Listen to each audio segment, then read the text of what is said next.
DK Shivakumar ಕ್ಷಮೆ ಕೇಳಬೇಕು ಅಂತ ಹೇಳಿ ಆದೇಶವನ್ನ ನೀಡಿದವರು ಯಾರು? ಸೋನಿಯಾ ಗಾಂಧಿ ಅವರ, ರಾಹುಲ್ ಗಾಂಧಿ ಅವರ, ಕೆಸಿ ವೇಣುಗೋಪಾಲ್ ಅವರ, ಸುರ್ಜೇವಾಲ್ರ?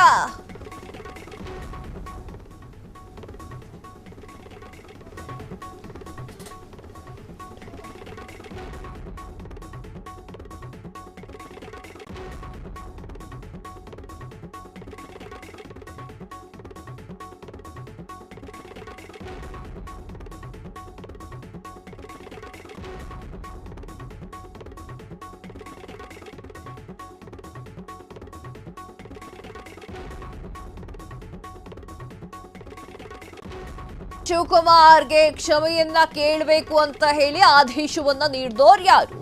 ಸೋನಿಯಾ ಗಾಂಧಿ ಅವರ, ರಾಹುಲ್ ಗಾಂಧಿ ಅವರ, ಕೆಸಿ ವೇಣುಗೋಪಾಲ್ ಅವರ, ಸುರ್ಜೇವಾಲ್ರ ಅಥವಾ ಬಿ.ಕೆ. ಹರಿಪ್ರಸಾದ್ ಅವರ? ಕ್ಷಮೆ ಕೇಳಬೇಕು ಅಂತ ಹೇಳಿ ಕ್ಷಮೆ ಕೇಳಿ ಡಿಕೆ ಅವ್ರೆ ಅಂತ ಹೇಳಿದವರು ಯಾರು?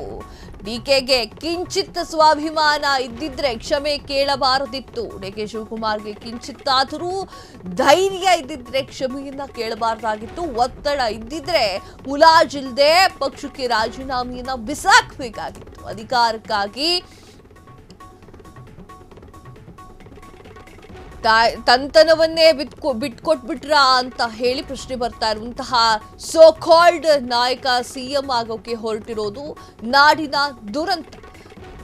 ಡಿಕೆ ಶಿವಕುಮಾರ್ ವಿರುದ್ಧ ಹರಿಹಾಯ್ದಂತಹ ಬಿಜೆಪಿಯ ಆರೋಪ. ಎಸ್ ವೀಕ್ಷಕರೇ, ಬಿಜೆಪಿ ಪಕ್ಷದ ನಾಯಕ, ವಿಪಕ್ಷ ನಾಯಕ ಆರ್ ಅಶೋಕ್ ಅವರು ಹರಿಹಾಯ್ದಿರುವಂತ ಘಟನೆ ನಡೆದಿದೆ. ಡಿ ಕೆ ಶಿವಕುಮಾರ್ಗೆ ಕ್ಷಮೆಯನ್ನ ಕೇಳಿ ಅಂತ ಹೇಳಿದವರು ಯಾರು ಹೇಳಿದ್ರು? ಸುರ್ಜೇವಾಲಾ ಅವ್ರು ಹೇಳಿದ್ರ? ಕೆಸಿ ವೇಣುಗೋಪಾಲ್ ಅವ್ರು ಹೇಳಿದ್ರ? ರಾಹುಲ್ ಗಾಂಧಿ ಹೇಳಿದ್ರ? ಸೋನಿಯಾ ಗಾಂಧಿ ಹೇಳಿದ್ರ? ಸ್ವಲ್ಪ ಆದ್ರೂ ತಮ್ತನ ಅನ್ನೋದೇನಾದ್ರೂ ಇತ್ತು ಅಂತಂದ್ರೆ ಅವ್ರ ಕ್ಷಮೆಯನ್ನ ಕೇಳಬಾರ್ದಾಗಿತ್ತು.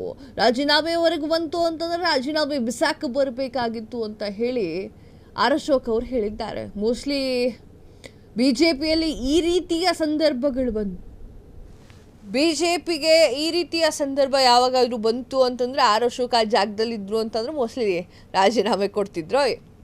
ಸೊ ಆ ಒಂದು ಕಾರಣಕ್ಕೆ ಅವರು ಮಾತನಾಡಿರುವಂತಹ ಮಾತು ಏನು ಹೇಳಿದ್ರು ಅಂತಂದ್ರೆ, ಬಿ.ಕೆ. ಹರಿಪ್ರಸಾದ್ ಹೇಳಿದ್ದಕ್ಕೆ ನಾವು ಕ್ಷಮೆಯನ್ನ ಕೇಳಿದ್ರ ಡಿ ಕೆ ಶಿವಕುಮಾರ್ಗೆ ಕಿಂಚಿತ್ ಸ್ವಾಭಿಮಾನ ಅನ್ನೋದಿದ್ದಿದ್ರೆ ಕ್ಷಮೆಯನ್ನ ಕೇಳಬಾರ್ದಾಗಿತ್ತು. ಡಿ ಕೆ ಶಿವಕುಮಾರ್ಗೆ ಕಿಂಚಿತ್ತಾದ್ರೂ ಧೈರ್ಯ ಅನ್ನೋದಿದ್ದಿದ್ರೆ ಕ್ಷಮೆಯನ್ನ ಕೇಳಬಾರ್ದಾಗಿತ್ತು. ಒತ್ತಡ ಏನಾದರೂ ಹೆಚ್ಚಾಗಿತ್ತು ಅಂತಂದ್ರೆ ಮುಲಾಜಿಲ್ದೆ ಪಕ್ಷಕ್ಕೆ ರಾಜೀನಾಮೆಯನ್ನ ಬಿಸಾಕ್ ಬರಬೇಕಾಗಿತ್ತು. ಅಧಿಕಾರಕ್ಕಾಗಿ ತಾಯ್ನೆಲವನ್ನೇ ಬಿಟ್ಟುಕೊಡಲು ಹೊರಟಿದ್ದಾರಾ ಅಂತ ಹೇಳಿ ಪ್ರಶ್ನೆಯನ್ನ ಮಾಡಿದ್ದಾರೆ.